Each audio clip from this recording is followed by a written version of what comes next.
from political pressures, but you know what? They are just as weak or as strong a man or a woman as anybody else, as Jefferson wrote in his letter of 1821. So if we are to acknowledge, if you're looking at it from the left, that the court is politically conservative, if you're looking at it from the right, that the court is politically liberal, but either way, they're activists or advocating for a point of view rather than engaging in an objective and nonpartisan review of the constitutional question at hand, then it follows. It must follow what is the correction to be taken. How do we stop activist judges from engaging in a ransacking of the Constitution? Mr. Chemerinsky, how do you do that? I submit to you that there's only one way to do that. You have to put a check and balance on the Supreme Court, because the way the Supreme Court operates right now, it operates with unfettered discretion, meaning it's only a monologue. When the Supreme Court says something, the rest of us have to jump. It's not a dialogue as you would have in a true check and balance situation between two co-equal branches of government.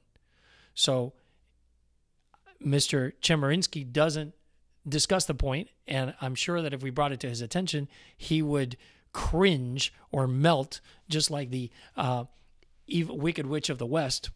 And by the way, I can talk to you about why Wicked is one of the most horrible productions I have ever seen. Maybe we'll talk about that in another podcast. But getting back to the point, just like the Wicked Witch, he might melt before the presence of my recommendation, which is the same one that Madison gave to Jefferson in I think it was off the top of my head, 89, which is allow the legislature a period of time, a limited period of time. He said 1 session. I say 5 years. 2, he said either by 2/3 majority or 3/4 majority. I say by 2/3 majority for the states, 60% for Congress. But either way, to allow by a supermajority for the legislature to state that notwithstanding the opinion of the court, the law remains operational, because only in that way can we help guarantee that the Constitution is being interpreted in a manner that is consistent with the opinion of the overwhelming majority of the American people. We need to fight for this. This is one of the biggest threats for our continued democracy. And I hope you'll join me in helping spread the word. My name is Dr. Julio Gonzalez. These are the Federalist Pages. May God bless you, and have a great day.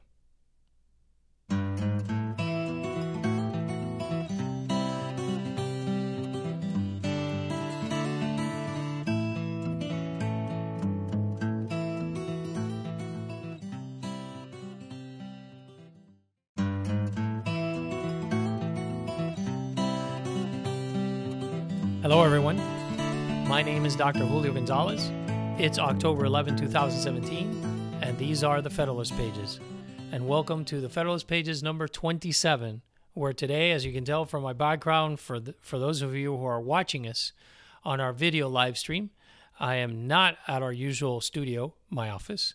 I am actually at the Park Inn in sunny Tallahassee, Florida. It's a historical bed and breakfast here in Tallahassee, just a few blocks away from the Capitol. It's a great place to stay with significant historical overtones, particularly when you consider that the house, the actual structure, predates the establishment of Florida as a state. Pretty neat place to stay as you're getting ready to undertake the business of the people here in the Capitol.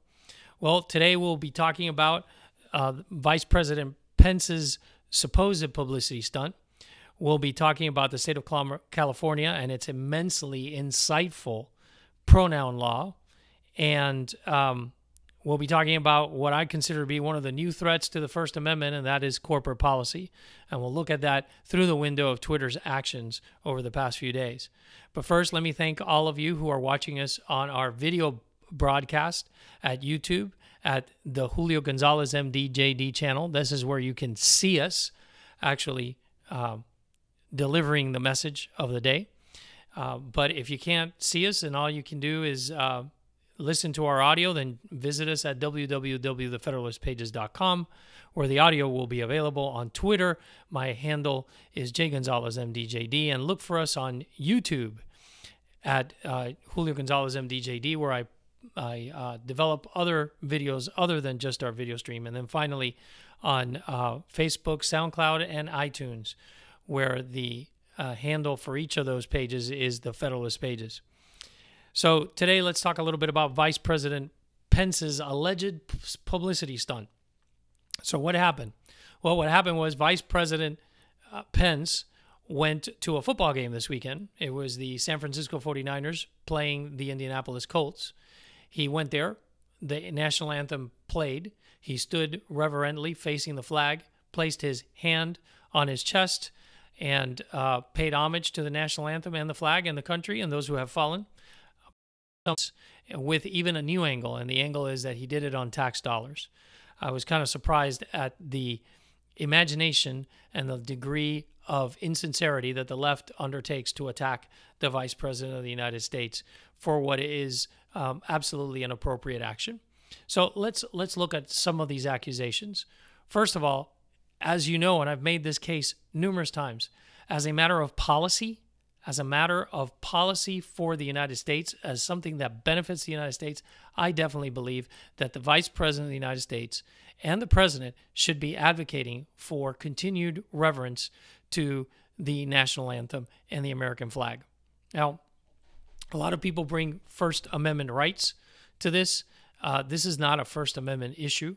The NFL definitely has the authority to temper political speech as it wishes on its dime and in a platform that it created, particularly if that form of political speech is going to damage the brand that it invested so greatly in creating.